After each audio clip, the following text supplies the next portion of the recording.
Bismillahirrahmanirrahim. Alhamdulillahi Rabbil Alamin. Wassalatu wassalamu ala Rasulillahil Amin, Nabiyyina Muhammad wa ala alihi wa sahbihi ajma'in. Allahumma la sahla illa ma ja'altahu sahla wa anta taj'alu haznan in syi'ta sahla birahmatika ya arhamar rahimin. Ma sya'allahu kana wa ma lam yasha' lam yakun wa la hawla wa la quwwata illa billahil aliyyil azim. Aqulu wa billahi taufiq. Kita sambung semula kuliah kita pada malam ini dengan membaca hadis-hadis dalam bab ma jaa fi taqsiri wa kam yuqimu hatta yaqsura.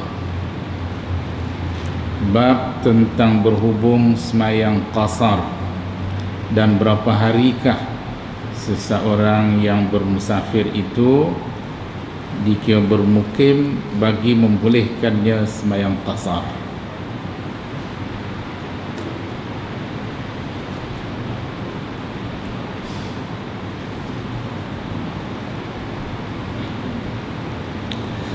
Imam Bukhari ada meriwayatkan dua hadis dalam bab ini bagi menjelaskan kedudukan semayang qasar dalam Islam. Begitu juga dengan sejauh manakah perjalanan seseorang yang bermusafir tadi yang mengharuskan dia qasar semayang. Kata Imam Bukhari, haddatsana Musa ibn Ismail qala haddatsana Abu Awanata an Asim wa Husain an Ikrimah an Ibn Abbas radhiyallahu anhuma qala aqama an-nabiy sallallahu alaihi wasallam 19 yaqsuru fa nahnu idza safarna 19 qasarna wa in zidna atmamna. Itu dia hadis yang diriwayatkan kepada kita oleh Imam Bukhari daripada gurunya Musa ibn Ismail. Musa ibn Ismail ni dari kalangan guru Imam Bukhari yang memang terkenal. Musa ibn Ismail At-Tabuzaki Al-Minqari. Qala, berkata Musa, haddatsana Abu Awanah, telah menceritakan pada kami oleh Abu Awanah. Nama Abu Awanah ialah Al-Waddah ibn Abdullah Al-Yashkuri. Dia ada mengarang kitab yang dikenali dengan Sahih Abi Awanah. Telah pun dicetak dan kitabnya agak besar juga. Di dalamnya dimuatkan hadis-hadis yang pada pandangan dia adalah sahih sanad dia. Kita kata begitu sebab ulama-ulama hadis secara umumnya mengkategorikan Abu Awanah ni dalam kelompok mutasahil. Maknanya dia ada sikit kelonggaran. Syarat-syarat kesahihan pada dia agak longgar jika dibandingkan dengan ulama-ulama hadis yang lain. Itu makanya kita kata dia telah memuatkan hadis-hadis sahih mengikut pandangan dia dalam kitab Sahih Abi Awanah. Sama seperti mana Sahih Ibn Hibban dan Sahih Ibn Khuzaimah, Al-Mustadrak lil Hakim ala Sahihain. Ini di antara kitab-kitab ataupun kitab yang telah dihasilkan oleh pengarang-pengarangnya yang dikategorikan sebagai agak longgar sikit syarat-syarat kesahihan mereka. Namun demikian, paling tidak pun dikatakan sahih oleh mereka-mereka yang berkenaan. uh, dalam kitab Sahih Abi Awanah ni ada hadis riwayat Abu Hurairah yang menjelaskan tentang kedudukan gerak jari ketika kita tasyahud, ketika kita baca tahiyat awal maupun tahiyat akhir. Kita dikenaki menggerakkan jari kita sepanjang masa kita baca tasyahud. Kalau tahiyat awal, sepanjang kita duduk tahiyat awal tadi, jari telunjuk kita digerak-gerakkan dari awal hingga ke akhirnya. Taklah ligat sampai berpusing-pusing. Dia sekadar gerak saja. Hasillah maksud dia. Kalau sikit-sikit sekali-sekala gerak, jangan terus mati begitu saja. Nanti bila asyhadu an la ilaha illallah baru angkat. Itu juga berdasarkan pada hadis riwayat Anas, tapi hadis Anas dhaif dari segi sanad. Hadis Abu Hurairah dalam kitab Sahih Abi Awanah adalah sahih dari segi sanad dia. Yang dia nak terang pasal banyak soalan orang nak tanya. Selalu sangat orang tanya. Jadi sempena bila kita sebut Abu Awanah di sini, orangnya ialah Al-Waddah ibn Abdullah Al-Yashkuri, dan dia telah menghasilkan kitab Sahih Abi Awanah. Dalam tu ada hadis yang diriwayatkan dengan sanad dia hinggalah kepada Abu Hurairah radhiyallahu anhu. Baik. An Asim, Abu Awanah meriwayatkan daripada Asim. Asim ialah Asim ibn Sulaiman Al-Ahwal, wa Husain, dan juga Husain ibn Abdurrahman As-Salami. An Ikrimah, daripada Ikrimah ni maula Ibn Abbas. Ikrimah yang pada asalnya hamba yang dimiliki oleh Ibn Abbas dan kemudian dimerdekakan, lalu dinisbahkan Ikrimah kepada Ibn Abbas nisbat wala, kerana dia telah dimerdekakan. Dia bukan anak Ibn Abbas, tapi dinisbahkan kepada Ibn Abbas nisbat wala. Itu maka dikatakan Ikrimah maula Ibn Abbas, bukan maulana, maula Ibn Abbas. An Ibn Abbas, daripada Ibn Abbas radhiyallahu anhuma. Ibn Abbas memang terkenallah di kalangan sahabat Nabi. Abdullah Ibn Abbas radhiyallahu anhuma, dia sepupu Nabi dan isteri Nabi Maimunah bintul Haris Al-Hilaliyah, dua beradik dengan ibu kepada Ibn Abbas. Jadi dia kena dua-dua belah pihak. Sebelah Nabi, bapa dia Abbas, pak saudara Nabi Abbas ibn Abdul Muttalib. Sebelah mak dia juga mak dia adik kepada isteri Nabi. Mak Ibn Abbas kakak kepada isteri Nabi Maimunah bintul Haris Al-Hilaliyah. Jadi dia kena kedua-dua belah pihak. Itu makanya hubungan Ibn Abbas dengan Nabi itu sangat rapat. Rumah Nabi itu dia boleh keluar masuk siang malam, tak kira masa mana. Dan khususnya pada ketika Nabi kena giliran isteri dia selain daripada Maimunah. Maimunah ajak Ibn Abbas datang ke rumah dia, teman dia di rumah dia. Dan ada ketikanya walaupun Nabi kena giliran di rumah Maimunah, bapa dia Abbas ibn Abdul Muttalib hantar Abdullah ibn Abbas ni pergi tidur di rumah Nabi. Tengok Nabi duk buat apa tengah-tengah malam, Nabi duk buat ibadat apa tengah-tengah malam.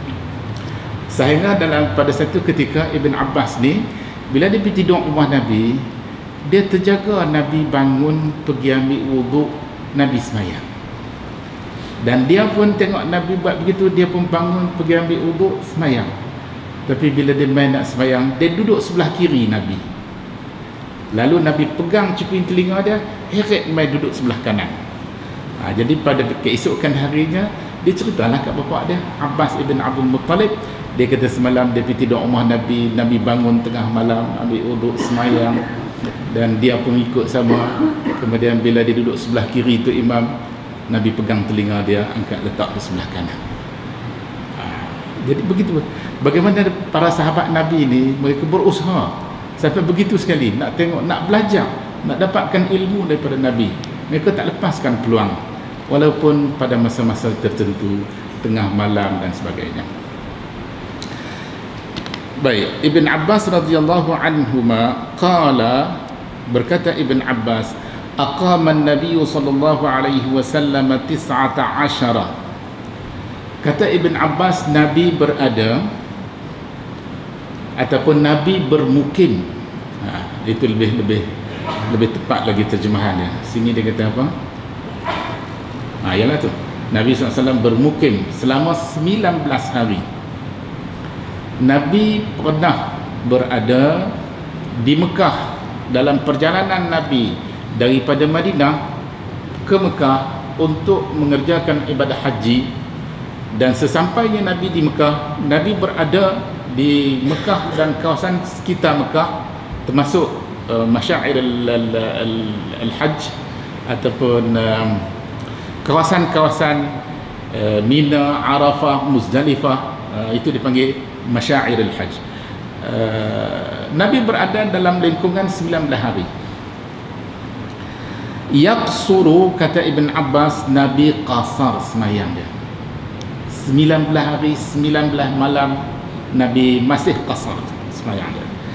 Fanahnu idza safarna 19, kami pun, kata Ibn Abbas, bila kami bermusafir selama 19 hari 19 malam, qasarna, kami juga mengqasarkan semayang. Wa in zidna, jika kami lebih daripada 19 hari, atmamna, kami sempurnakan semayang. Yang 4 rakaat dilakukan 4 rakaat. Semayang zuhur, semayang asar, semayang isya. Manakala maghrib dengan subuh, ini memang kekal, sama ada kita musafir maupun kita dalam keadaan tidak musafir. Jadi 2 waktu ni tak berubah daripada mula disyariatkan hinggalah ke hari ini, tak berubah-ubah. Dalam apa keadaan sekalipun, maghrib tetap 3 rakaat, subuh tetap 2 rakaat. Manakala 3 lagi waktu, iaitu isya, zuhur dan asar, ini pada mulanya disyariatkan juga 2 rakaat. 2 rakaat. Kemudian ditambah menjadi 4 rakaat, dan bagi orang yang musafir diringankan daripada 4 rakaat menjadi 2 rakaat. Cuma ulama-ulama fiqh ada membahaskan di sini, apakah 2 rakaat setelah diqasarkan semayang 3 waktu tadi, yang dipendekkan tadi 2 rakaat yang pertama dibuang tinggal 2 rakaat yang akhir, ataupun 2 rakaat yang pertama dikekalkan manakala 2 rakaat yang penghabis tadi dikurangkan. Ulama-ulama fiqh tidak dapat pasti. Itu makanya mereka berselisih pendapat soal duduk tahiyat. Adakah kita perlu duduk tahiyat ketika kita semayang qasar, semayang zuhur, semayang isya, semayang asar, semayang isya ni, kita perlu duduk macam kita duduk tahiyat akhir semayang-semayang yang lain, ataupun kita duduk macam kita duduk tahiyat awal bagi semayang-semayang yang 4 rakaat maupun 3 rakaat. Nampak tak? Kita duduk sama ada duduk tawarruk ataupun duduk iftirash. Ini tak sependapat, kerana daripada hadis-hadis yang kita dapati tidaklah begitu jelas menyebut bahawa qasar tadi berlaku pada 2 rakaat yang awal maupun 2 rakaat yang akhir. Yang pastinya daripada 4 rakaat tinggal 2 rakaat. Apakah yang dipendekkan tadi 2 rakaat yang pertama dikekalkan, 2 rakaat yang akhir ditiadakan, ataupun sebaliknya.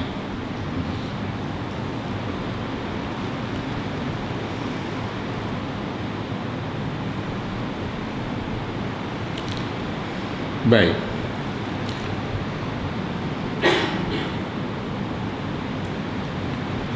Jadi hadis ni dari segi sanadnya adalah sahih, berhujah dengan hadis ni dikira cukup kekuatan untuk kita berhujah kerana hadis ni adalah sahih.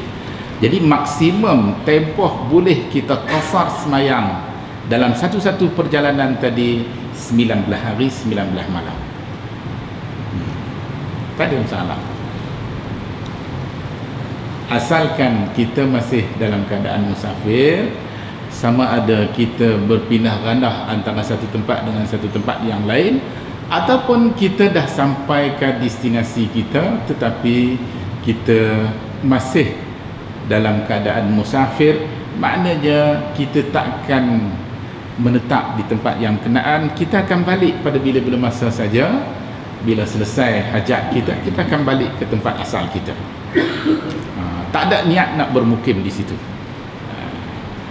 Tapi kalaulah kita ada niat nak bermukim di situ, kita balik rumah mak kita, nak duduk bang seminggu 2 minggu. Rumah mak kita tu asal rumah kita. Bila dah kita berumah tangga, ada rumah tangga sendiri, sekali-sekala kita balik rumah mak bapak kita. Rumah tu asalnya rumah kita juga, tapi bila dah kita berumah tangga, sudah tak jadi lagi rumah kita. Kita dah ada rumah tangga kita sendiri, kita pergi ke mana pun kita akan balik ke rumah kita.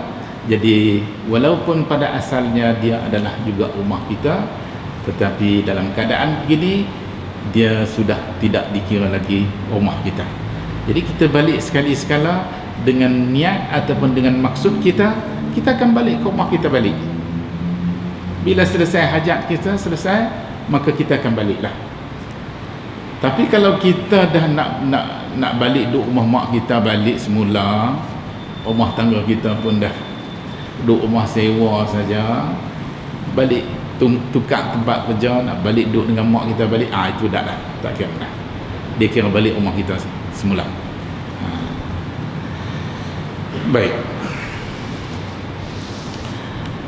Jadi dalam hadis ni menjelaskan kepada kita bahawa tempoh maksimum boleh kita qasar semayang ada 19 hari. Dan begitu juga dalam hadis ini menggambarkan kepada kita bagaimana para sahabat Nabi ni apabila mereka mendapati satu-satu sunnah Nabi, mereka akan berpegang teguh kepada sunnah Nabi sekadar yang mereka mampu memahami. Dia paham itu. Ibn Abbas kata, fanahnu idza safarna 19, kami pun bila kami musafir 19 hari 19 malam, makna dia takkan berganjak, takkan dilebihkan, takkan dikurangkan. Ini cara bagaimana kita harus mengikut sunnah Nabi, ikut jejak langkah Nabi. Sebagaimana para sahabat tunjuk contoh teladan yang baik kepada kita, begitulah kita umat Nabi Muhammad ni, kita dikenaki supaya ikut sunnah Nabi sebagaimana yang Nabi jelaskan kepada kita. Ulama fiqh ada membahaskan sama ada orang ni tak berubah niat dia ataupun berubah niat dia, dia masih tertakluk kepada niat dia. Kalau dah berubah daripada musafir kepada bermukim kepada itu dan ini, wallahu a'lam, ini andaian-andaian yang mungkin boleh ditafsirkan, boleh jadi tepat, boleh jadi tidak. Itu masih dalam lingkungan ijtihad seseorang mujtahid tadi. Boleh jadi ijtihadnya betul, dia dapat 2 pahala. Boleh jadi ijtihadnya tersasar, dia dapat 1 pahala, pahala ijtihad. Manakala ketidaktepatan ijtihad dia tadi dianggap salah. Dia dengan Tuhan, Allah akan menentukan. Baik, kita teruskan dengan hadis yang berikutnya.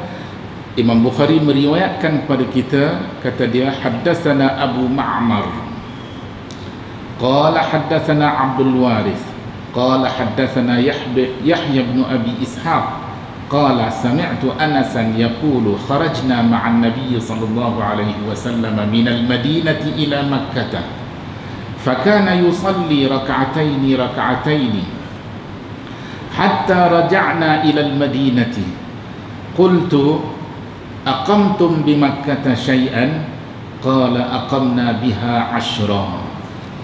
Hadis ini diriwayatkan kepada kita oleh Imam Bukhari daripada gurunya Abu Ma'mar. Abu Ma'mar ni nama dia Abdullah ibn Amrin Al-Minqari Al-Muq'adi. Abu Ma'mar Abdullah ibn Amr Al-Minqari Al-Muq'adi. Qala, berkata Abu Ma'mar, haddatsana Abdul Waris, telah menceritakan pada kami oleh Abdul Waris, ialah Abdul Waris ibn Sa'id Al-Basri. Qala haddatsana Yahya ibn Abi Ishaq, kata Abdul Waris telah menceritakan pada kami oleh Yahya ibn Abi Ishaq. Yahya ibn Abi Ishaq Al-Hadrami, dia asal orang Hadramut. Qala, berkata Yahya, sami'tu Anasan, aku dengar Anas yaqul, berkata, kharajna ma'an Nabi sallallahu alaihi wasallam min al-Madinati ila Makkah, kami keluar bersama Nabi sallallahu alaihi wasallam daripada Madinah ke Mekah. Maknanya keluar musafir, dan musafir ni jauh lah daripada Madinah ke Mekah, beberapa kilo, jauh. Fakana yusalli rak'ataini, Nabi semayang 2 rakaat. Maknanya pada semayang yang 4 rakaat, Nabi hanya buat 2 rakaat sahaja. Hatta raja'na ilal Madinati, sehingga kami kembali semula ke Madinah. Qultu, aku berkata, Yahya bin Abi Ishaq kata, aqamtum bi Makkah syai'an, kamu berada ataupun bermukim di Mekah sesuatu? Qala, jawab Anas, aqamna biha 10, kami berada di Mekah selama 10 hari 10 malam. Bermakna yang 19 hari tadi 10 hari di Mekah, dan selebihnya Nabi berada di Masyairil Haram. Mana masyair tu di kawasan-kawasan di mana kita mengerjakan ibadah haji, termasuklah di Minanya, di Muzdalifahnya, di Arafahnya. Sebab tu ulama-ulama fiqh kata, dan ulama hadis juga mengatakan, soal ketika kita mengerjakan ibadah haji, kita dibolehkan untuk qasar semayang kita dan juga jamak semayang kita. Dalam hadis-hadis ada menjelaskan Nabi ketika berada di Arafah, dia qasar dan jamak sekali.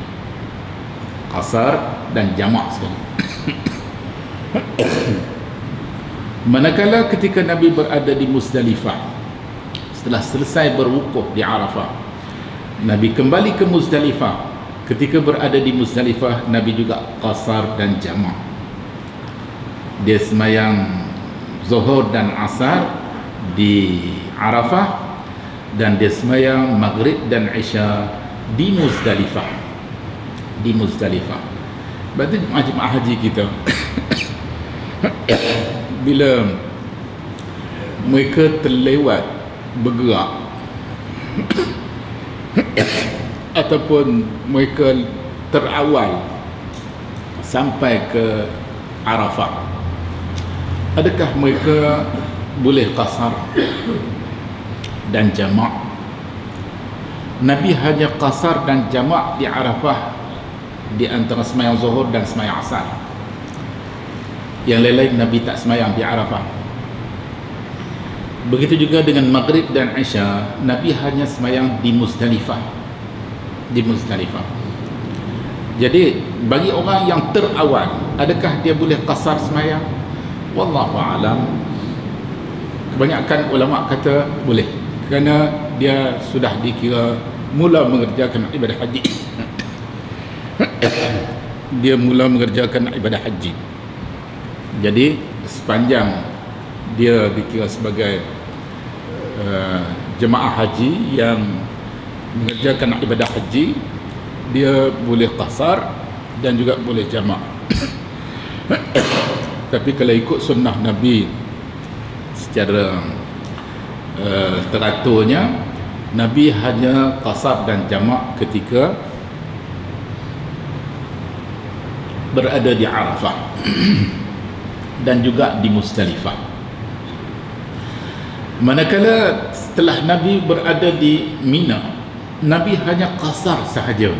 Nabi tidak jamak semayang. Nabi hanya qasar sahaja. Dalam keadaan begitu, ulama-ulama fiqh mengatakan qasar semayang bagi orang yang bermusafir, yang cukup syarat-syarat yang mengharuskan dia qasar. Adakah wajib dia qasar semayang? Ada sebahagian di kalangan ulama fiqh, Abu Hanifah dan mereka-mereka yang sependapat dengan Abu Hanifah mengatakan wajib. Tetapi kebanyakan ulama-ulama yang lain, ulama fiqh, ulama hadis pun mengatakan tidak. Mereka hanya diharuskan. Bahkan pada ketika-ketika seperti mana ketika kita mengerjakan ibadah haji di Arafah, kita lebih afdal qasar dan jamak di Arafah. Jika kita tidak qasar dan jamak di Arafah, dikira khilaf as-sunnah, menyalahi sunnah Nabi, menyalahi sunnah Nabi, ataupun ibarat yang selalu digunakan oleh ulama fiqh, khilaful aula, menyalahi yang lebih aula, yang lebih afdal.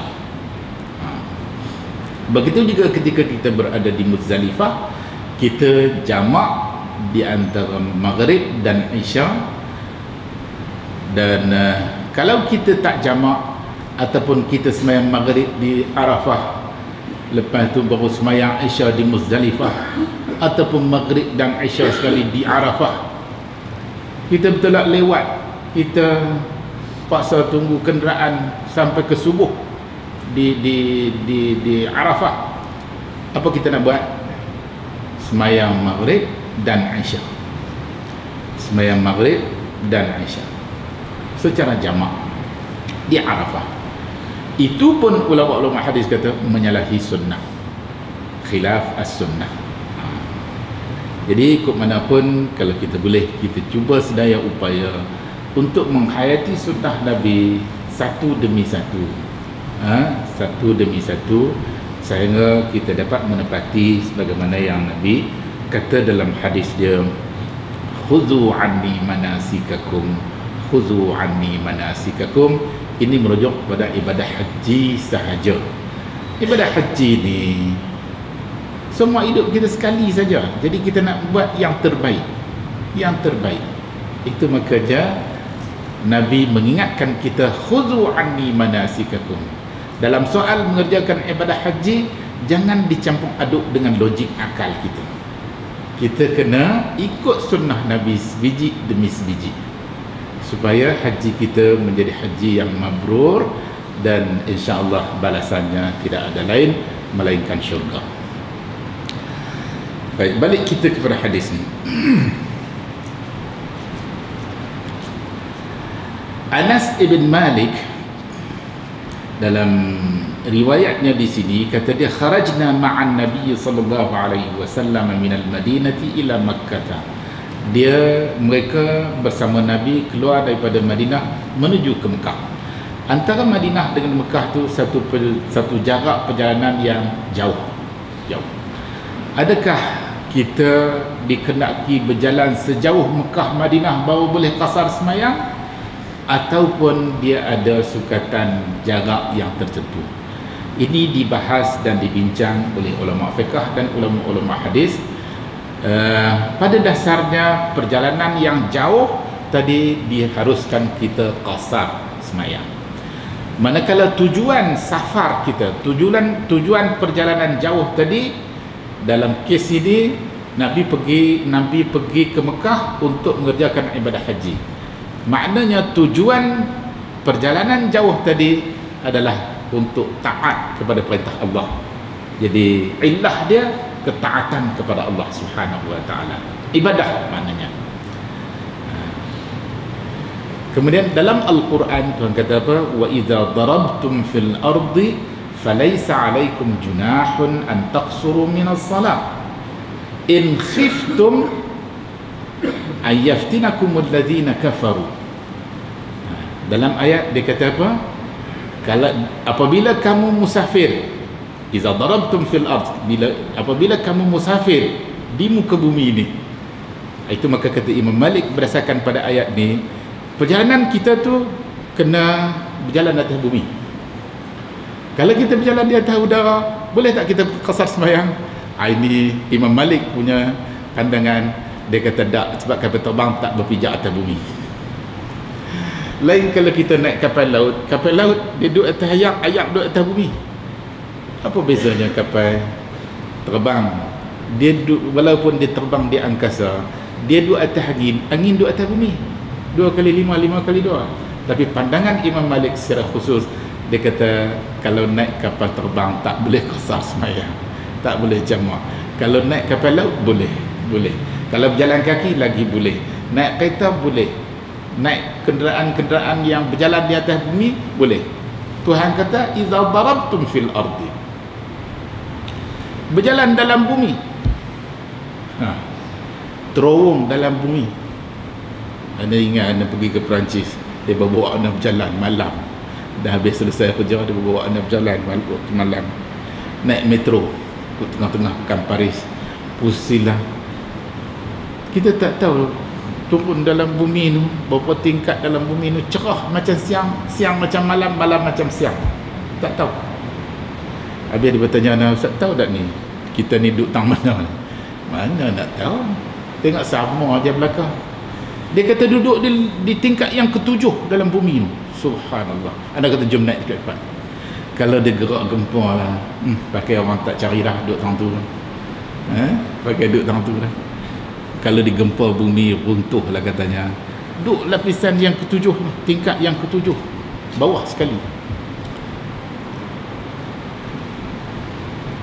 Itu berjalan dalam bumi lah tu. Iza darabtum fil ardi falaysa alaikum junah. Quran kata laysa alaikum junahun an taqsuru minas salah. Tak salah, tidak salah kamu qasar sembahyang.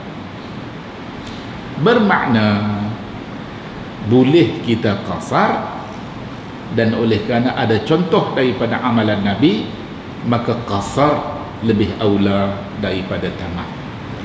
Dan boleh juga kalau kita buat tamam, tak salah. Cuma kalau kita musafir yang cukup syarat-syarat yang mengharuskan kita qasar, kita tak mau qasar, kita dianggap menyalahi sunnah. Satu. Yang kedua, berdasarkan hadis riwayat Umar Ibn Al-Khattab radhiyallahu anhu, mengatakan Nabi pernah bersabda, sadaqatun tasaddaqallahu biha alaikum. Maknanya qasar semayang ini satu sedekah yang Allah sedekah kat kamu. Tuhan bagi sedekah kat kita, ringankan semayang daripada 4 rakaat jadi 2 rakaat. Ini sedekah Tuhan bagi kat kita. Tak mau terima sedekah Tuhan, sombong dengan Tuhan. Jangan kita berlaku sombong dengan Tuhan. Bila Tuhan bagi kat kita, kita terima. Kalaulah keadaannya di dunia ni kita berurusan dengan pihak-pihak atasan, pihak-pihak yang berkenaan, pihak istana dan sebagainya, katakanlah mereka nak bagi apa, kita tak mau. Dia nak bagi hadiah kat kita ke, nak bagi apa, nak bagi datuk ke, tak mau. Tak mau tu mereka anggap hina istana. Tak boleh. Itu di dunia. Jadi kita berurusan dengan Tuhan yang maha agung, yang maha berkuasa. Tuhan bagi kat kita hadiah, kita terima. Walaupun kita dalam keadaan aman, damai, selesa, naik kapal terbang, naik kereta api ekspres, selesa, bukan main. Makan, minum lebih daripada kita duduk rumah kita lagi. Kita duduk rumah kita kena sembahyang 4 rakaat. Tapi bila naik kenderaan mewah, naik kapal terbang, naik kereta api ekspres, naik kapal laut tu, kapal mewah tu lebih mewah daripada hotel 5 bintang lagi. Boleh qasar tak? Boleh qasar. Kerana sebab yang mengharuskan kita qasar ialah kerana kita berjalan jauh, bukan kerana susah payah, bukan kerana senang lenang ataupun kerana keselesaan ataupun ketidakselesaan, tapi kerana kita berjalan jauh. Itulah yang diharuskan kita semayang. Sebab itulah ulama-ulama usul fiqh dia kata apa? Ini dinamakan illah. Illah, sebab yang mengikat hukum mengharuskan kita semayang qasar tadi ialah kerana safar, kerana berjalan jauh. Jadi bila perjalanan jauh tadi hasil, maka hukum yang mengharuskan boleh diterima ataupun boleh dilaksanakan. Jadi illah tadi dia mengikat hukum. Adanya illah ada hukum, tak ada illah tak ada hukum. Al-illah taduru ma'al hukum. Ada illah kerana kita musafir jauh, maka boleh kita. Sebab tu Abu Hanifah dia tak kisah berdasarkan pada keadaan ataupun illah yang mengikat hukum mengharuskan kita semayang qasar ni. Kata Abu Hanifah, sama ada perjalanan jauh kita tadi dengan maksud, dengan niat taat kepada Tuhan ataupun maksiat kepada Tuhan. Nak pi tengok bola, nak pi tengok bola, perlawanan bola sepak, boleh qasar semayang ke tidakkah? Yalah, nak pi tengok orang main bola, orang main bola tu tak tutup aurat. Pemain-pemain bola yang kita nak tengok dia pemain tu, dia patut tak tutup aurat. Kalau tutup aurat tu satu hal juga. Tapi kemudian penonton-penonton yang lain, barangkali sebelah menyebelah kita, macam-macam ragam manusia. Jadi sedikit sebanyak barangkali ada melibatkan keadaan yang bercanggah dengan hukum hakam syarak. Mengikut pandangan Abu Hanifah, tanpa melihat niat ataupun maksud musafir tadi, perjalanan jauh tadi, safar, maka kita masih diharuskan qasar dan jamak sembahyang. Itu pandangan Abu Hanifah. Selain daripada Abu Hanifah berpendapat bahawa dalam soal perjalanan jauh yang diharuskan kita qasar sembahyang ni hanyalah perjalanan jauh yang bermaksud taat kepada Tuhan. Paling tidak pun kita melakukan sesuatu ataupun dengan maksud sesuatu yang tidak bercanggah dengan hukum hakam syarak yang sedia ada. Jadi perjalanan yang diharuskan oleh syarak, maka diharuskanlah kita qasar dan juga jamak.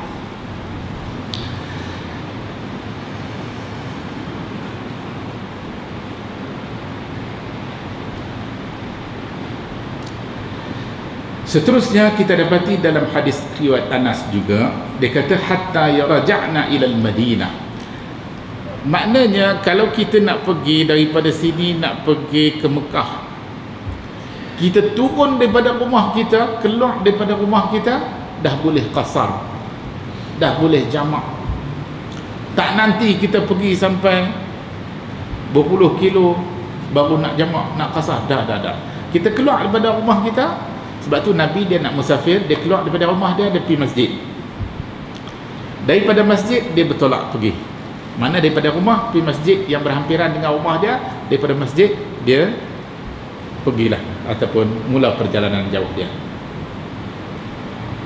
Anda tak tahu orang tua-tua dulu-dulu bila nak pergi ke Mekah, dia turun daripada rumah, dia pergi kubur. Sampai hari ni anda tak faham-faham pasal apa yang dia pergi kubur. Lah ni tak tahulah. Anda jarang tengok, jarang duk perhati. Tapi kalau dulu-dulu anda kecil-kecil dulu anda duk tengok, masa tu pun dah timbul tanda tanya dah. Pasal apa lah kita ni keluar kena pergi kubur. Anda nak pergi Madinah, masa anda nak pergi belajar di Madinah, turun daripada rumah dia bawa pergi kubur. Anda kata pasal apa pergi kubur? Dalam kalau kita nak pergi ziarah kubur pun bila-bila masa boleh. Bila-bila masa boleh. Tapi bila nak berjalan jauh kena pergi kubur dulu. Pasal apa? Allah. Tak ada jawapan sebenarnya ini. Walaupun dah pergi ke Madinah, belajar di sana, anda tak jumpa hadis yang suruh pergi kubur dulu. Yang anda jumpa hadis, Nabi bila dia nak berjalan jauh, dia turun daripada rumah dia pergi masjid. Kemudian dia pun berjalan. Bila balik dia perjalanan jauh tadi, bila dah balik, dia tak terus balik ke rumah, dia singgah di masjid, daripada masjid dia balik ke rumah, daripada masjid dia balik ke rumah. Jadi semasa kita singgah di masjid, sama ada hala pergi maupun hala balik, masih boleh qasar dan jamak semayang, masih boleh qasar dan jamak semayang berdasarkan pada hadis Anas, hatta raja'na ila al-Madinah, kharajna ma'an Nabi sallallahu alaihi wasallam min al-Madinati ila Makkah, fakana yusalli rak'atain hatta raja'na ila al-Madinati. Kemudian Yahya bin Abi Ishaq kata, qultu aqamtum bi Makkah syai'an, qala aqamna biha 10. Maknanya dalam soal kita menuntut ilmu ni kena saling menerima dan memberi. Yahya ibn Abi Ishaq murid kepada Anas, bila dia rasa perlu dapat penjelasan yang lebih, maka dia tanya soalan, bukan soalan, tanya kepada Anas. Anas jawab. Jadi melalui soal jawab juga boleh membantu guru untuk memberi penjelasan yang lebih, membantu murid untuk lebih memahami apa yang dimaksudkan daripada sesuatu hukum hakam syarak tadi. Kita teruskan dengan bab yang berikutnya, babus salati di Mina. Bab ini tentang semayang di Mina. Ini masih merujuk kepada kes ketika kita buat haji. Jadi Mina salah satu destinasi. Kita bertolak daripada Mekah pergi ke Mina, bermalam di Mina satu malam. Lepas tu daripada Mina ke Arafah. Daripada Arafah kita tidur semalaman di Arafah. Kemudian kita bertolak balik ke Muzdalifah. Kita tak tidur di Arafah. Nabi tak tidur di Arafah. Nabi pergi sebelum zuhur, dia masuk kawasan Arafah sebelum zuhur. Kemudian bila masuk waktu zuhur, Nabi semayang zuhur dan asar jamak takdim. Nabi terus berada di Arafah sehingga jatuh matahari. Nabi bertolak ke Muzdalifah tanpa semayang maghrib di Arafah. Di Muzdalifah selepas semayang maghrib dan isya, Nabi terus tidur bermalam di Muzdalifah, dan kemudian pada keesokan hari semayang subuh di awal waktu. Lepas semayang subuh, Nabi pun bertolak ke Mina. Jadi Mina merupakan di antara destinasi yang paling lama Nabi berada di sana. Itu makanya Imam Bukhari meletakkan satu bab, babus salati bi Minan. Bab ini untuk menerangkan semayang ketika kita berada di Mina.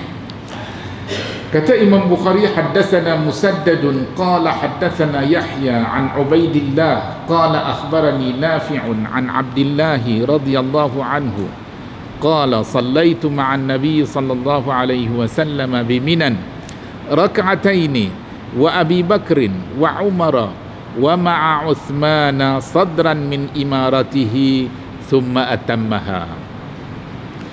Hadis ini diriwayatkan oleh Imam Bukhari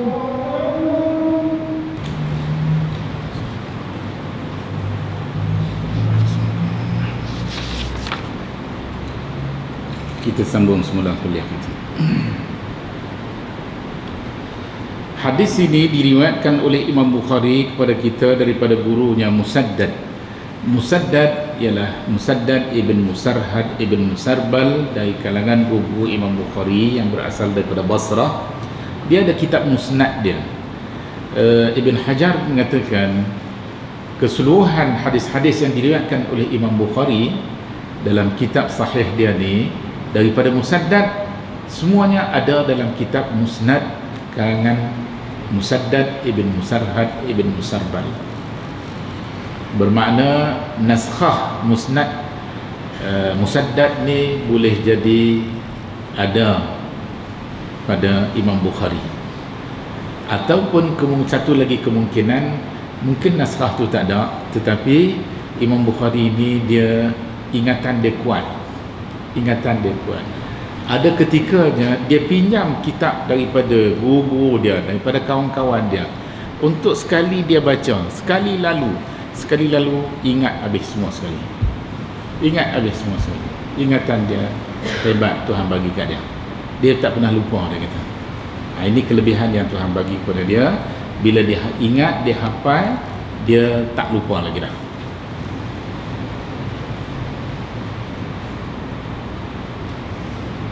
Bila dia tulis sahih, kitab sahih dia ni, dalam lingkungan 6,000 lebih hadis, termasuk yang berulang-ulang. Kalau kita tolak yang berulang-ulang tu, ambil yang tak berulang sahaja, dalam lingkungan 4,000 lebih. Ini dikumpul daripada jumlah asalnya melebihi 100,000 hadis sahih. 100,000 hadis sahih dipilih, ditapis, disaring sampai tinggal 4,000 lebih, termasuk yang berulang-ulang 6,000 lebih. Manakala hadis yang tidak sahih yang juga dimiliki dalam ingatan, dalam hafalan Imam Bukhari melebihi 100,000 hadis lagi. Bermakna 200,000 hadis yang dimiliki disaring tinggal 100,000 yang sahih sahaja. Dan daripada yang sahih sahaja ni, nak tengok martabat yang paling tinggi daripada yang sahih di, nak dapat yang lebih sahih, yang paling sahih, dan dimatkan dalam kitab dia ni dalam lingkungan 6,000 lebih, termasuk yang berulang, manakala yang tidak berulang dalam lingkungan 4,000 lebih sahaja. Kita boleh gambarkanlah, dia pinjam kitab, dia baca sekali lalu. Ada diceritakan dia setiap malam dia bangun kadang-kala sampai 20 kali. 20 kali dia bangun setiap malam. Setiap kali dia terjaga, dia terlintas apa-apa perkara yang dalam fikiran dia, dia akan tulis. Dia akan bangun, dia akan tulis. Dia akan tulis. Bagi hadis-hadis yang dimatkan dalam ni, setiap kali dia nak tulis hadis, satu-satu hadis tu, dia terlebih dahulu mandi dan kemudian dia semayang 2 rakaat, selepas tu baru dia tulis satu hadis. Maknanya kalau 4,000 lebih, 6,000 lebih tu tadi, dia ada 6,000 kali lebih dia mandi dan 6,000 kali lebih dia semayang 2 rakaat. Jadi 2 rakaat kali 6,000, maknanya 12,000 rakaat lebih dia semayang. Itulah berkatnya ilmu mereka. Baik. Kata Musaddad, haddatsana Yahya, telah menceritakan kepada kami oleh Yahya, iaitu Yahya ibn Sa'id al-Qattan, an Ubaidillah, daripada Ubaidillah, iaitu Ubaidillah ibn Umar, qala akhbarani Nafi', kata Ubaidullah telah mengkhabarkan kepada saya oleh Nafi', iaitu maula Abdullah ibn Umar. An Abdullah, Nafi' meriwayatkan daripada Abdullah, iaitu Abdullah ibn Umar radhiyallahu anhuma, qal sallaitu ma'an nabi sallallahu alaihi wasallam bi Minan, aku semayang bersama dengan Nabi sallallahu alaihi wasallam di Mina, raka'ataini, 2 rakaat saja. Ini merujuk kepada semayang yang 4 rakaat, 3 waktu tadi, Zuhur, Asar dan juga Isya. Nabi ketika dia berada di Mina, Nabi hanya semayang 2 rakaat sahaja. Wa Abi Bakar, juga pada zaman Khalifah Abu Bakar. Jadi Anas kata, ketika mereka berada di Mina bersama dengan Nabi, mereka hanya qasar sahaja, semayang yang 4 jadi 2. Begitu juga di zaman Abu Bakar, wa Umar, dan zaman Umar, wa ma'a Uthmana sadran min imaratihi, dan juga bersama Sayyidina Uthman di bahagian awal pemerintahan Sayyidina Uthman. Thumma atammaha, kemudian di bahagian akhir pemerintahan Sayyidina Uthman, dia telah semayang secara tamam. Maknanya yang 4 rakaat dia buat 4, tak lagi qasar semayang. Ini apa yang dilakukan oleh Sayyidina Uthman. Abdullah ibn Mas'ud tegur Sayyidina Uthman. Kenapa Sayyidina Uthman berbuat demikian, sedangkan Sayyidina Uthman sendiri pernah melakukan semayang ikut sunnah Nabi ketika berada di Mina? Jawab Sayyidina Uthman, dia buat begitu kerana nak menerangkan kepada orang ramai bahawa semayang tamam juga tak salah, boleh dilakukan. Maknanya qasar diharuskan, tamam juga diharuskan. Cuma di antara qasar dengan tamam, yang mana satu lebih afdal? Memanglah semayang qasar lebih afdal daripada semayang tamam. Itu sahaja. Jadi dalam kes ini menjelaskan kepada kita bahawa sepanjang kita berada di Mina ketika kita mengerjakan ibadah haji, bermula daripada hari yang ke-10, 11, 12, 13, 4 hari kita berada di Mina. Sepanjang tempoh tu kita semayang qasar. Bagi semayang yang 4 rakaat, kita buat 2 rakaat sahaja. Tapi kita tidak jamak antara semayang-semayang tu tadi, kerana Nabi tak jamak semayang.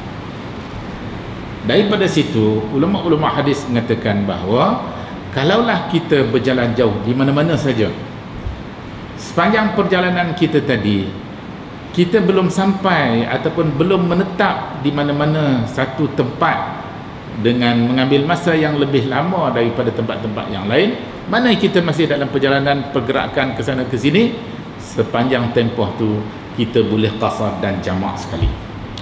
Tapi kalau dah kita sampai di satu-satu destinasi yang kita mengambil tempoh masa yang lebih lama untuk berada di satu-satu tempat, kita pergi di Kuala Lumpur, kita menginap di hotel, kita sebagian masa kita ada di hotel, kita semayang qasar sahaja, kita tidak jamak. Tapi kita keluar di hotel, pergi buat kerja, pergi apa begitu begini, dan bergerak sana, bergerak ke sini, kita boleh qasar dan jamak sekali. Ini apa yang difahami ataupun apa yang diambil iktibar oleh para ulama hadis daripada hadis ni, di mana Abdullah ibn Umar menjelaskan kepada kita bahawa sepanjang Nabi berada di Mina, Nabi hanya qasar sahaja dan Nabi tidak jamak.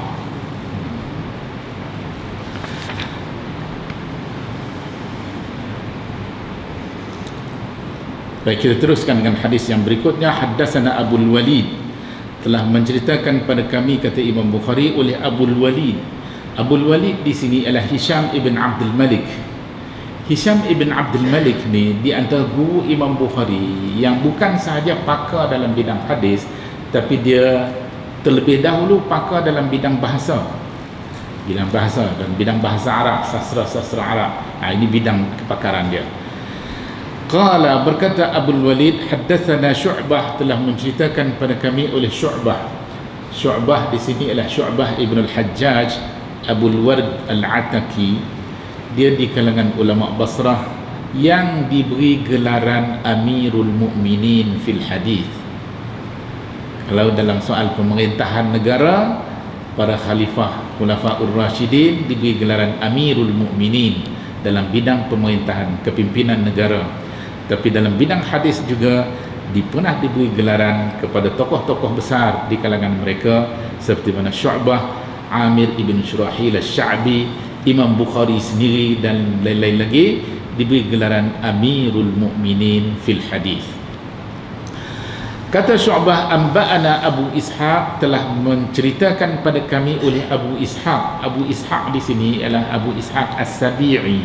Nama dia Abdullah ibn Amrin Abu Ishaq As-Sabi'i.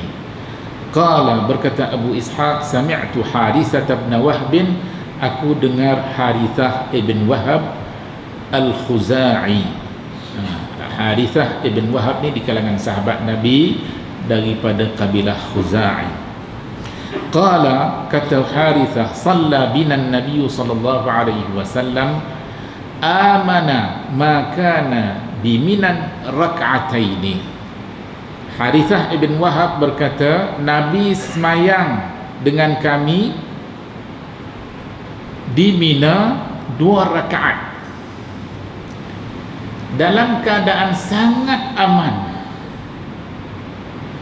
Maknanya ini merujuk kepada tafsiran ayat Al-Quran yang kita baca tadi, idza darabtum fil ardi falaysa 'alaikum junahun an taqsuru minas salati in khiftum an yaftinakumul ladzina kafaru. Kalau kita bimbang difitnahkan oleh orang kafir, apalah orang Islam ni sat 2 rakaat, sat 4 rakaat, ada hari-hari lepas sembahyang ikut suka depa nak sembahyang. Ini fitnah yang mungkin disebar luaskan oleh orang yang tak faham, orang kafir, orang tak Islam, ataupun orang Islam tapi tak faham, tak ada ilmu. Jadi Quran menjelaskan kepada kita, jika ada unsur-unsur yang sedemikian, maka inilah di antara sebab kenapa disyariatkan oleh Allah sembahyang qasar dalam Islam.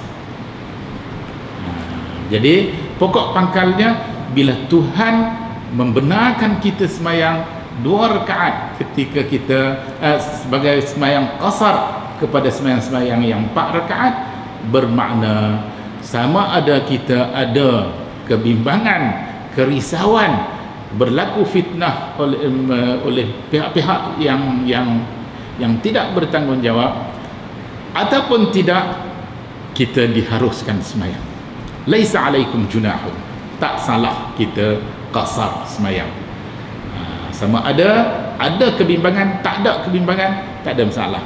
Jadi Harithah ibn Wahab cerita kat kita, Nabi sembahyang bersama dengan mereka di Mina 2 rakaat. Nabi sembahyang qasar dalam keadaan mereka aman damai, tak ada apa-apa kebimbangan, tak ada apa-apa ancaman, aman damai, pun Nabi sembahyang qasar.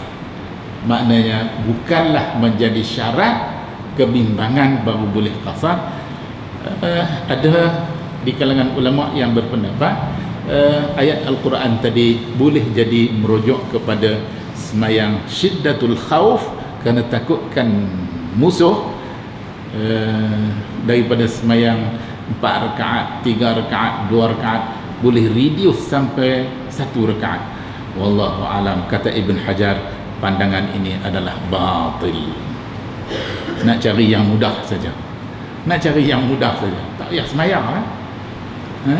Macam ada setengah pihak dia kata apa, berdasarkan ayat Al-Quran, wa'bud rabbaka hatta ya'tiyakal yaqin, bila dah sampai darjat keyakinan, tak satu darjat keyakinan yang tinggi, tak payah lagi sembahyang. Orang yang duk sembahyang ni darjat keyakinan dia pun masih rendah. Dah ini dalam istilah ilmiah bidang usul fiqh, dia kata tahamul 'alan nas. Dia guna nas-nas syarak ni untuk dieksploitasikan mengikut kehendak nafsu dia. Ini salah besar dalam amalan syariat, tak boleh. Jadi Ibn Hajar dia komen, dia kata pandangan ni adalah batil, tidak berasaskan kepada hujah yang jelas dan kukuh. Jadi barangkali setakat itu saja kuliah kita pada malam ni. Kemudian kita bersambung lagi dengan hadis yang berikutnya. Haddatsana Qutaibah, wallahu a'lam.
Anda tak apa dengar.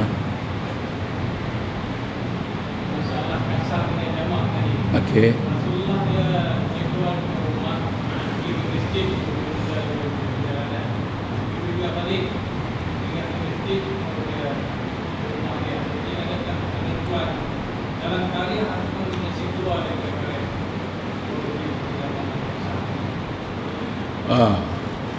Soal jarak di apapun dalam hadis disebut perjalanan tu jauh. Maknanya kalau kita nak pergi ke Kuala Lumpur, daripada sini ke Kuala Lumpur tu jauh. Tapi apabila kita memulakan perjalanan kita tadi, walaupun belum dikira jauh lagi, daripada rumah kita pergi ke masjid, dah boleh qasar sembahyang kita, dah boleh jamak, tak ada masalah. Tak mesti kita keluar daripada qaryah kita, daripada rumah kita, kita singgah di masjid dah boleh dah. Begitu juga apabila kita balik, kita singgah di masjid, belum sampai ke rumah kita lagi, jarak di antara masjid dengan rumah kita tu dekat. Maksudnya di sini, yang Nabi nak berjalan jauh tu bukan di antara rumah dengan masjid tu saja, tapi masjid tu sebagai laluan perjalanan jauh dia ke satu destinasi yang jauh. Ukuran jauh dekat ni tadi, ini ditafsirkan oleh ulama-ulama kita. Ada yang mengatakan keluar kawasan, keluar negeri. Ada yang meletakkan ukuran 3 farsakh. 3 farsakh tu, satu farsakh tu 3 batu. Kalau 3 farsakh, berapa batu? Sikit sangat. Ada yang mengatakan tak, bukan 3 farsakh, 10 farsakh. Hadis-hadis yang diriwayatkan mengenai perkara ini, tidak ada satu pun hadis yang sahih. Itu makanya ruang perbezaan pendapat tu agak luas, terbuka. Maka ramailah yang berijtihad untuk menafsirkan maksud jarak jauh tadi. Adakah kena mesti keluar daerah kawasan? Kalau kita qaryah kita dekat-dekat antara satu qaryah dengan satu qaryah. Nabi dia keluar daripada Madinah, dia pergi ke Abyar Ali. Dia dah qasar. Abyar Ali itu di luar kawasan Madinah. Dah pinggir Madinah dah. Sekarang ni dikira pinggir Madinah lah. Dan Madinah tu berkembang, meluas, semakin meluas. Tapi kalau satu ketika dulu, dah dikira jauh. Nabi dah qasar dah sembahyang di sana. Jadi wallahu a'lam, Imam Asy-Syafi'i ada pandangan dalam hal ini. Dia kira jauh apabila perjalanan itu mencapai 2 marhalah. 2 marhalah tu dalam 58 dah kilometer baru dikira jauh. Kalau perjalanan kita tu tak sampai tu, maka dikira belum lagi cukup maksud perjalanan jauh tu tadi. Tapi kalaulah kita nak pergi ke satu destinasi yang dekat, tak cukup 2 marhalah tu, daripada situ kita berubah niat nak pergi ke tempat lain. Dalam kes yang semacam ni, masih dikira kita singgah di satu tempat, daripada satu tempat tu ke satu tempat yang lain, itu niat baru, dikira satu perjalanan yang berasingan. Tapi kalaulah kita niat nak pergi Kuala Lumpur, jauh kan, tapi kita dalam perjalanan tu kita singgahlah di Taiping ke, singgahlah di mana-mana tempat dalam perjalanan tu tadi, itu masih dikira perjalanan tu jauh. Dan sehinggalah kita sampai ke Kuala Lumpur, daripada Kuala Lumpur kita patah balik sampai ke rumah kita, baru dikira selesai perjalanan tu. Selagi kita tak sampai balik ke rumah kita, walaupun jarak tu sudah menghampiri, dia masih dikira kita dalam perjalanan jauh. Boleh? Wallahu a'lam. Assalamualaikum.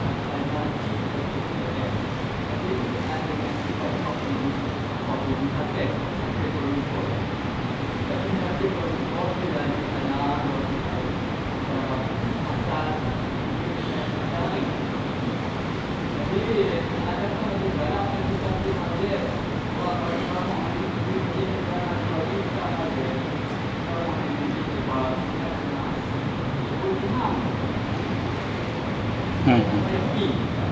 Oh. Ha. Kalau kita pergi Kuala Lumpur, kita duduk sana dalam tempoh tertentu lah. Kita kata dalam lingkungan 19 hari ke bawah lah. Maksimumnya 19 hari. Dalam lingkungan 19 hari ke bawah ni, kita boleh qasar semayang. Kita pergi rumah anak kita lah. Bukan nak pergi duduk rumah mereka. Pergi berjalan saat pergi ziarah mereka. Masa kita duduk rumah mereka, kita keluar pergi masjid, semayang berjamaah dengan imam di masjid. Tadi mereka semayang tamam lah. Kita semayang tamam. Macam imam juga. Macam imam juga. Kita nak ikut semayang tamam.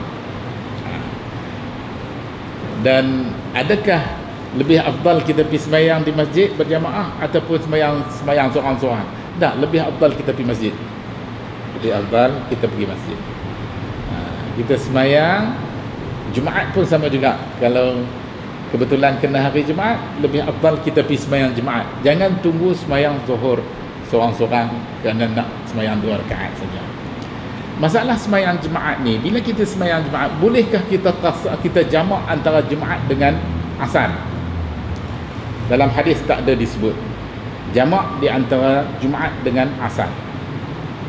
Yang ada dalam hadis-hadis disebut jamak antara Zuhur dengan Asar. Tak ada antara Jumaat dengan Asar. Cuma ditafsirkan oleh ulama hadis, sebahagian di kalangan ulama hadis, dan kebanyakan ulama fiqh kata oleh kerana Jumaat tu mengambil tempat Zuhur, maka dibolehkan juga kita semayang jamak. Lepas kita semayang Asar, lepas kita semayang Jumaat, kita boleh semayang Asar qasar dalam waktu Zuhur. Sebab yang jamak tu bukan antara semayang dengan semayang. Jamak tu antara waktu semayang dengan waktu semayang. Kita semayang Asar dalam waktu Zuhur ataupun semayang Zuhur dalam waktu Asar. Bukan kita campur antara Asar dengan Zuhur. Tak, semayang asin-asin, bagi salam sudah selesai, nak bersembang sepada-pada, lepas tu nak jamak pula, boleh, tak ada masalah. Ataupun lepas bagi salam terus nak bangkit, nak semayang Asar pula lepas Zuhur, tak ada masalah, boleh.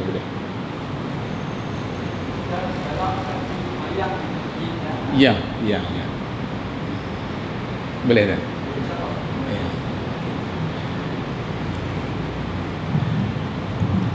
Assalamualaikum warahmatullahi wabarakatuh.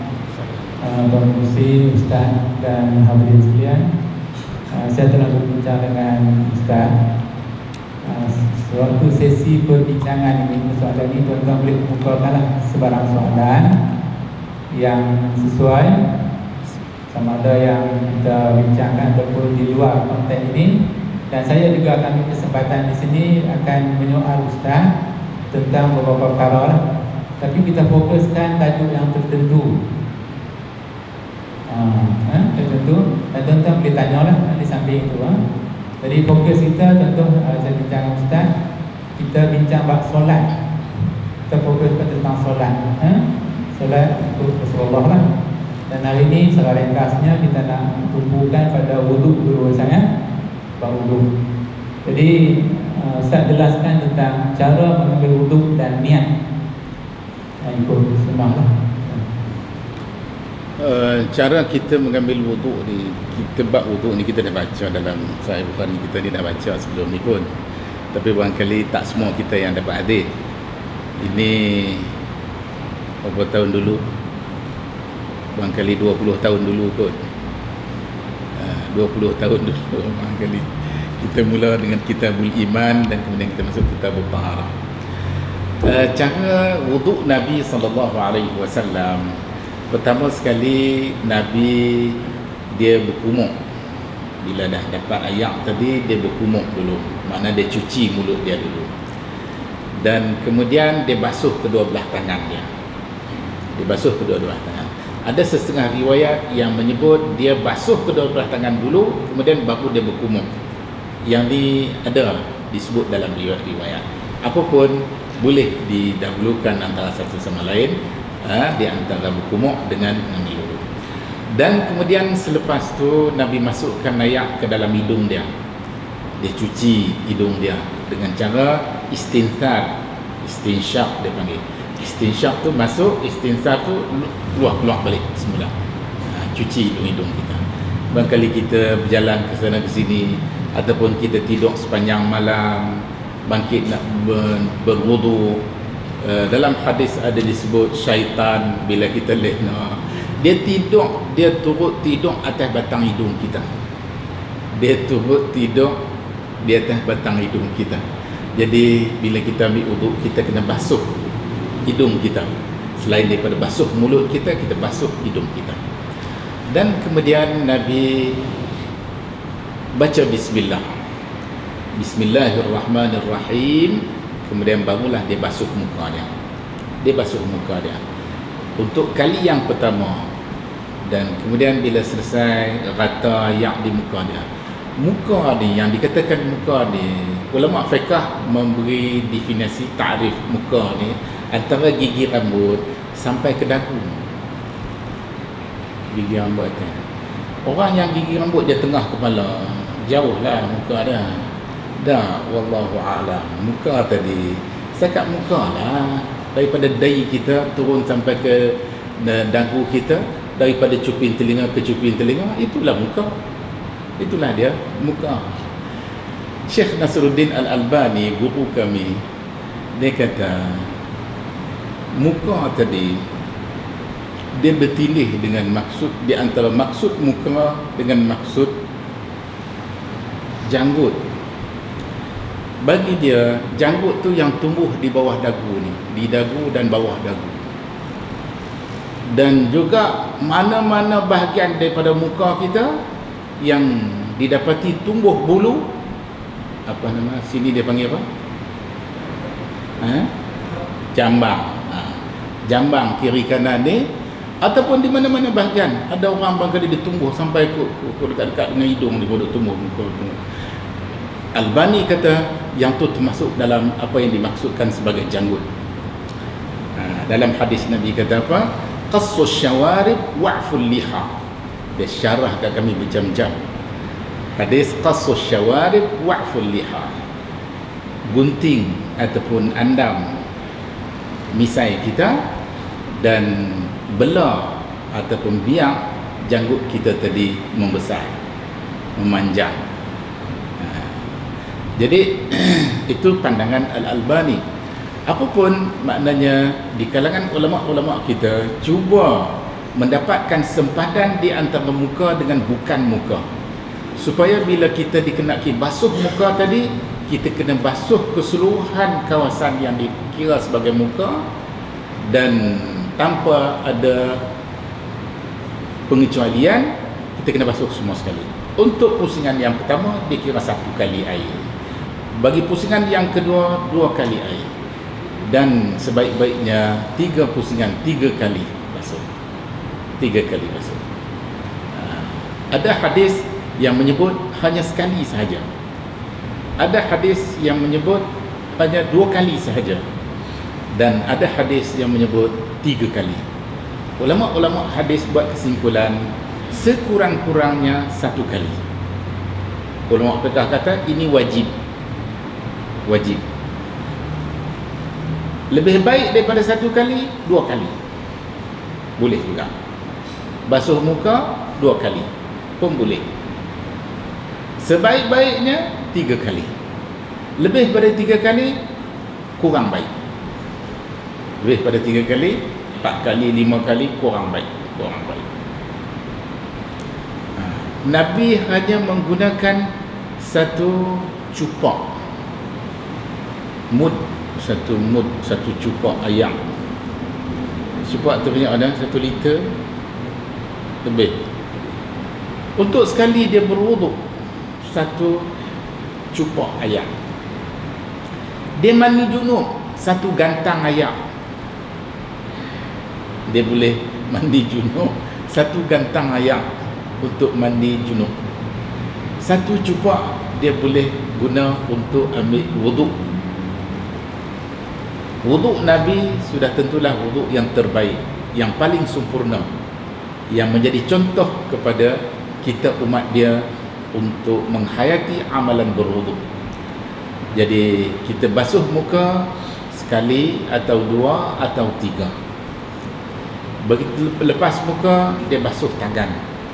Tangan, oleh kerana tangan kita ada dua belah, satu kanan satu kiri, kita mula dengan tangan kanan dulu, daripada ujung hingga ke siku, bukan daripada siku hingga ke ujung. Itu kita kena faham. Kita ambil pipe air ni, kita buka sehabis-habisnya, sekuat-kuatnya air tu, kita suar siku dulu. Dah Quran kata fagsilu wujuhakum wa aydiyakum ilal marafiq. Aydiyakum mula daripada ujung sini, ilal marafiq hingga ke siku, bukan daripada siku hingga ke ujung. Dah itu dah tak selari dengan perintah ayat Quran. Fagsilu wujuhakum wa aydiyakum ilal marafiq. Basuh tangan kanan dulu hingga ke siku, dan untuk 3 kali. Adakah kita kena selesai tangan kanan 3 kali dulu, kemudian baru start dengan tangan kiri pula 3 kali? Wallahu a'lam. Ulama fiqh ada bahas perkara ni. Bagi ulama hadis tak ada masalah. Dia boleh mula satu sini, dua pula, dua di sini, kali ketiga, boleh, tak ada masalah. Ataupun nak 1, 2, 3 selesai tangan kanan, baru start tangan kiri 1, 2, 3, tak ada masalah. Kemudian wamsahu bi ru'usikum, Quran kata suruh basuh, suruh sapu kepala. Sapu kepala ni, ulama bahasa, bila Quran menggunakan perkataan bi ru'usikum, ba dalam ayat tu tadi, dari segi bahasa dia kata tab'idiyah. Ba tab'idiyah, dia ada ba sababiyah, tapi dalam kes ni lebih sesuai dikatakan ba di sini ba tab'idiyah, makna sebahagian daripada kepala. Mengikut pandangan Ahmad ibn Hanbal, berdasarkan kepada beberapa hadis yang diriwayatkan berkaitan dengan amalan Nabi sapu kepala ketika berwuduk, Nabi sapu daripada bahagian hadapan hingga ke bahagian belakang, dan kemudian patah balik lagi dari belakang sampai ke bahagian hadapan. Sekali saja. Dari depan pergi ke belakang, dari belakang patah balik ke depan. Sekali saja. Soal sapu kepala tidak ada dalam mana-mana hadis yang diriwayatkan yang menyebut berapa kali yang perlu disapu. Berapa kali yang perlu disapu. Oleh yang demikian, ulama-ulama hadis kata, oleh kerana daripada anggota-anggota wuduk yang lain, sepakat ulama-ulama mengatakan 1 kali dikira wajib, dikira telah memenuhi kehendak maksud berwuduk tadi. Hadis-hadis yang diriwayatkan di mana Nabi hanya basuh sekali saja muka dia, sekali saja tangan dia, begitu juga sekali saja Nabi sapu kepala. Dan ada hadis pula yang menyebut Nabi basuh muka 2 kali, basuh tangan 2 kali, tapi bila disapu kepala hanya sekali sahaja, hanya sekali sahaja. Begitu juga dengan hadis yang diriwayatkan di mana Nabi basuh muka 3 kali, basuh tangan pula 3 kali, dan kemudian sapu kepala hanya sekali sahaja. Itu makanya ulama hadis kata dalam soal basuh muka kita, dalam soal sapu kepala, kita hanya perlu sapu sekali sahaja. Dan berdasarkan hadis riwayat Sayyidina Uthman ibn Affan, di mana Sayyidina Uthman pernah tampil ke hadapan menunjuk kepada para sahabat yang lain bagaimana wuduk Rasulullah SAW, dan Sayyidina Uthman bila dia sapu kepala, dia sapu daripada bahagian hadapan hingga ke bahagian belakang, dan daripada belakang tadi patah balik ke bahagian hadapan semula. Itu cara Nabi sapu kepalanya. Ahmad ibn Hanbal mengatakan itu yang paling sempurna, dan paling kurang kata Ahmad ibn Hanbal berdasarkan pada ayat Al-Quran, wamsahu bi ru'usikum ba tab'idiyah, kita paling kurang kena sapu kepala kita separuh bagi 2. 50% kepala kita. Kok memanjangkan, kok melentangkan, tak kisah. Yang pentingnya sapu 50% daripada kepala kita. Ada rambut pun ya, tak ada rambut pun ya. Walaupun dari segi bahasa, ru'us, kepala ni dikatakan kepala kawasan yang tumbuh rambut. Bagi orang yang tak tumbuh rambut ataupun tumbuh rambut start di tengah kepala, dia dikira kepala lah. Atas pada dahi tu kepala lah, atas pada tengkuk tu kepala lah, atas pada dahi, atas pada tengkuk tu kepala lah. Jadi itu sapu kepala. Lepas sapu kepala, dalam hadis riwayat Al-Hakim dalam kitab Al-Mustadrak dengan hadis dengan sanad yang sahih bahawa Nabi juga pernah sapu telinga dia, dan sapu telinga dengan ayak yang baru. Wallahu a'lam. Bagaimana nak sapu telinga, dalam hadis tidak dinyatakan secara jelas, secara terperinci. Mula dengan lubang telinga, pusing kot ni apa semua, kepada tarik ke belakang ni lagi sekali. Wallahu a'lam. Itu dalam kitab kerukunan. Tapi dalam hadis tidak dinyatakan secara terperinci seteperinci yang dinyatakan ataupun yang dijelaskan oleh kitab kerukunan Melayu. Wallahu a'lam. Ulama-ulama hadis kata bila hasil saja sapu telinga, maka hasillah. Ada hadis lain yang diriwayatkan dengan agak banyak sanad-sanad yang diriwayatkan, tetapi tidak ada satu pun yang sahih yang menyebut al-uzunani minar ra's, telinga, kedua belah telinga tu sebahagian daripada kepala. Hadis ni dari segi sanadnya, walaupun diriwayatkan dengan begitu banyaknya sanad, hingga melebihi 10 sanad, dan dinisbahkan kepada lebih daripada 10 orang sahabat Nabi, tapi tidak ada satu pun sanad yang sahih. Wallahu a'lam. Boleh jadi ada asal usulnya, tetapi tidak ada sanad yang sahih secara berasingan maupun secara bersama.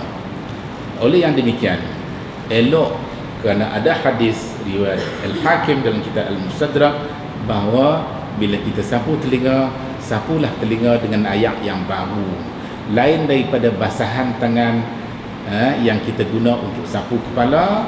Itu satu. Maka bila kita nak sapu telinga, sapulah dengan basahan yang baru. Jadi oleh kerana hadis al-uzunani minar ra's tak sahih, maka tidak cukup kekuatan untuk kita berhujah bahawa ayak basahan tangan kita yang kita guna untuk sapu kepala tadi, dan kita boleh terus sapu telinga.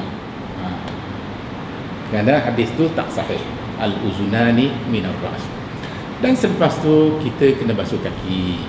Basuh kaki pun mula dengan kaki kanan.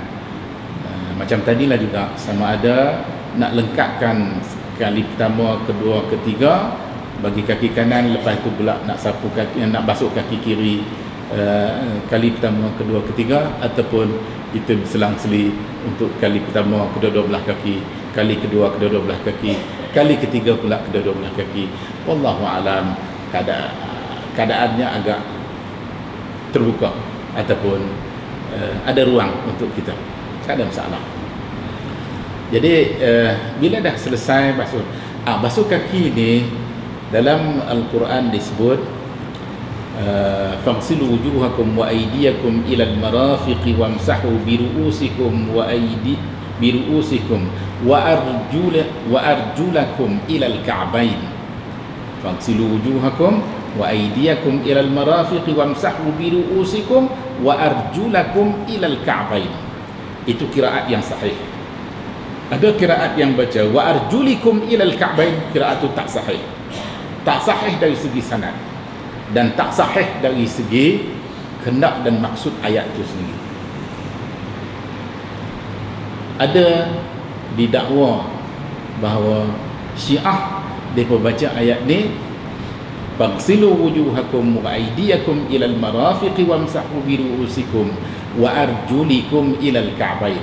Sebab tu bagi mereka kaki tak perlu dibasuh, hanya perlu sapu saja. Kerana ayat tu ataf kepada wamsahu bi ru'usikum wa arjulikum ilal ka'bayn. sapu kepala dan juga kedua kaki-kaki kamu hingga ke buku lali. Buku lali ini yang mana satu buku lali? Yang bila dikatok lali kita. Ini Melayu. Orang Melayu kita panggil buku lali. Kalau ketuk dia, lalilah kita. Dia panggil buku lali. Yang mana satu? Ini tafsiran. Abu Hanifah menafsirkan buku lali ni tadi ilal ka'bain. Ka'bain ni bagi Abu Hanifah belakang kaki ni. Bila kita pijak kaki begitu, kat belah atas ni. Belah atas ni dipanggil Ka'ab. Jadi Ka'bain ni satu, sini satu, dua kaki. Basuh hingga ke bahagian ini. Itu tafsiran Abu Hanifah. Selain daripada Abu Hanifah, termasuk Imam Asy-Syafi'i dan lainnya berpendapat Ka'bain tu ialah buku yang timbul di sebelah tepi kaki kita.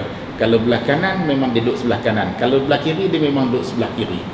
Itu sempadan yang dikenaki supaya kita basuh kaki kita ketika kita berwuduk.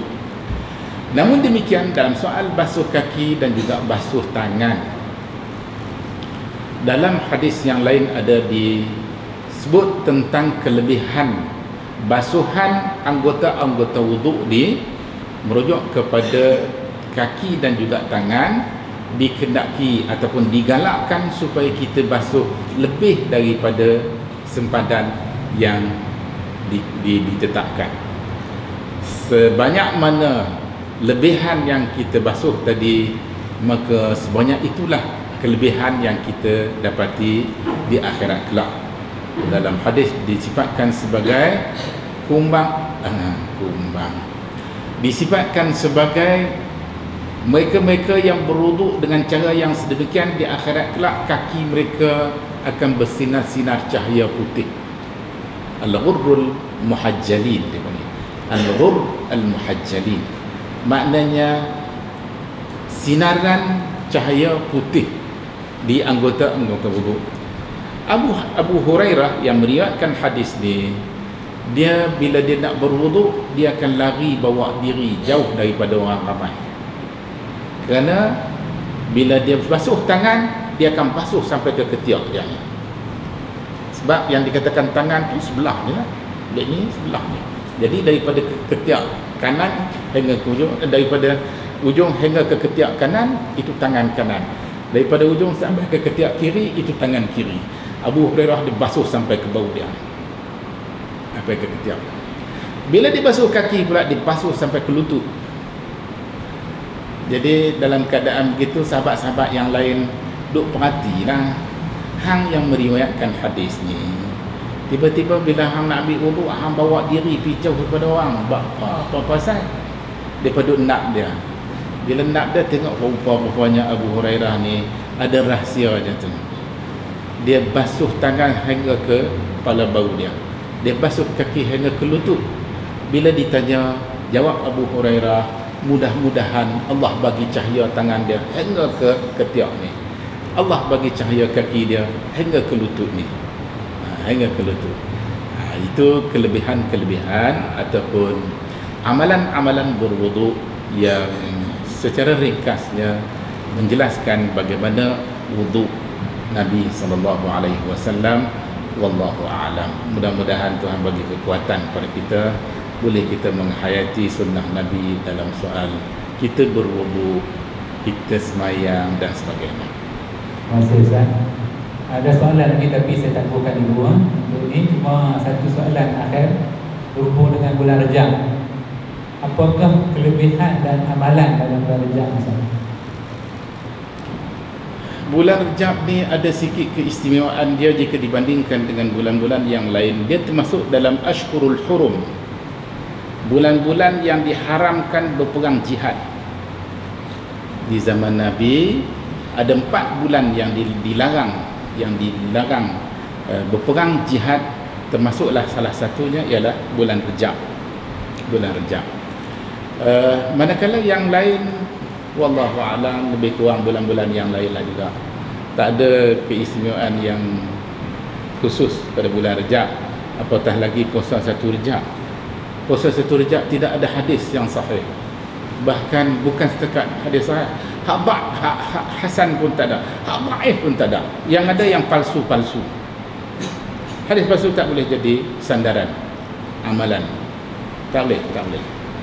Kalau ia pun kebetulan kita duk puasa sehari buka sehari, puasa sehari buka sehari, kena hari kita puasa tadi satu Rejab, bukan kerana puasa satu Rejab, tapi kerana puasa mengikut sunnah Nabi Daud yang diperakukan semula oleh Nabi SAW, dan dengan yang demikian mudah-mudahan tak termasuk dalam senarai.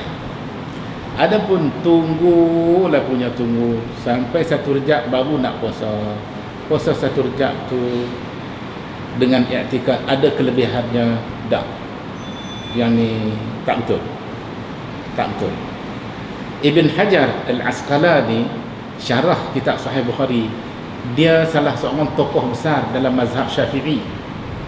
Dia jadi qadi besar di Mesir untuk negara Mesir. Dia pegang jawatan qadi besar, jawatan qadi tertinggi di negara Mesir di zaman dia. Dia jadi qadi selama 40 tahun. Dia jadi qadi besar negara Mesir. Dia bermazhab Syafi'i. Dia karang kitab menghimpun semua riwayat yang dikatakan ada kaitan dengan puasa satu Rejab ni. Didapati semuanya palsu. Jadi kita tak boleh jadi sandaran amalan nak puasa satu Rejab sahaja, tak boleh. Boleh jadi kebetulan satu Rejab tu hari Isnin, kerana hari Isnin, bukan kerana satu Rejab. Boleh jadi kebetulan kena hari Khamis, kerana hari Khamis, bukan kerana satu Rejab. Dan pada bulan Rejab juga, selain daripada Isnin, Khamis, bulan Rejab juga disunatkan berpuasa macam bulan-bulan yang lain. 13, 14, 15 Ayyamul Bid. Esok 13 Rejab kan, esok bukan kerana Rejab, bukan kerana Syaban, bukan kerana Ramadan, bukan kerana Rejab, bukan kerana Syaban, bukan kerana Safar, bukan kerana Muharram, tapi kerana hari-hari, 3 hari yang berkenaan disifatkan dalam hadis sebagai Ayyamul Bid, hari-hari bulan cerah, hari-hari bulan purnama, 13, 14 dan 15. Ada ulama kata tak 14, 15, 16. Wallahu alam, ramai yang lebih cenderung kepada 13, 14 dan 15. Itu tafsiran. Dalam hadis hanya disebut Ayyamul Bid. 27 Rejab sama dengan 27 bulan-bulan yang lain selain bulan Ramadan.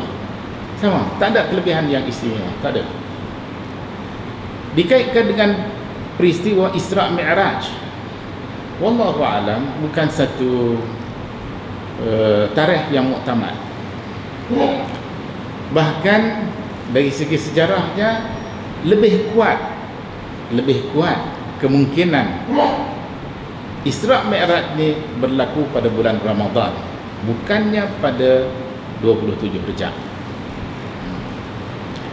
27 Rejab tu salah satu daripada pandangan-pandangan ulama-ulama sejarah. Jadi bukanlah satu pandangan yang muktamad dalam hal ini. Kita tak tahu bila. Ada yang kata Isra' Mi'raj berlaku pada bulan Rabiul Awal, ada yang kata pada bulan Ramadan, dan ada yang kata pada bulan-bulan yang lain-lain lagi. Wallahu a'lam. Yang penting je Isra' Mi'raj tu berlaku. Karena Quran sebut Subhanallazi asra bi'abdihi lailan minal masjidil haram ilal masjidil aqsa allazi barakna hawlahu. Jadi Isra' Mi'raj tu memang berlaku. Quran sebut Isra', dalam hadis sebut Isra' dan Mi'raj sekali, berlaku. Jadi kita berkeyakinan dan dengan penuh kepercayaan bahawa Isra' Mi'raj ni antara peristiwa besar yang pernah berlaku kepada Nabi Muhammad SAW, dan bagi kita umat Islam itu sebahagian daripada akidah, kepercayaan kita kepada khabar berita ghaib yang hanya bersumberkan kepada Quran dan hadis yang sahih sahaja. Wallahu a'lam.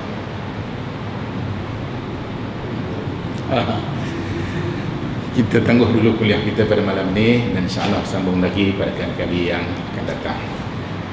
Bismillahirrahmanirrahim. Alhamdulillahirabbil alamin wal 'aqibatu lil muttaqin wa la 'udwana illa 'alal zalimin. Wassalatu wassalamul atammanil akmalan ala nabiyyir rahmati war ridwan wa ala alihi wa ashabihi ulil ilmi wal irfan. Allahumma ij'al jam'ana hadza jam'an marhuma waj'al tafarruqana min ba'dihi tafarruqan ma'suma. اللهم افتح لنا أبواب رحمتك وحكمتك. اللهم يا ربنا زدنا علما نافعا. اللهم يا ربنا زدنا علما نافعا وارزقنا فهما واسعا برحمتك يا أرحم الراحمين. اللهم يا ربنا آمنا بما أنزلت واتبعنا الرسول فاكتبنا مع الشاهدين. ربنا آتنا من لدنك رحمة وهيئ لنا من أمرنا رشدا. ربنا آتنا في الدنيا حسنة وفي الآخرة حسنة وقنا عذاب النار وقنا عذاب النار وقنا عذاب النار وادخلنا الجنة مع الأبرار برحمتك يا عزيز يا غفار. وصلى الله وسلم وبارك على سيدنا محمد وعلى آله وصحبه أجمعين والحمد لله رب العالمين.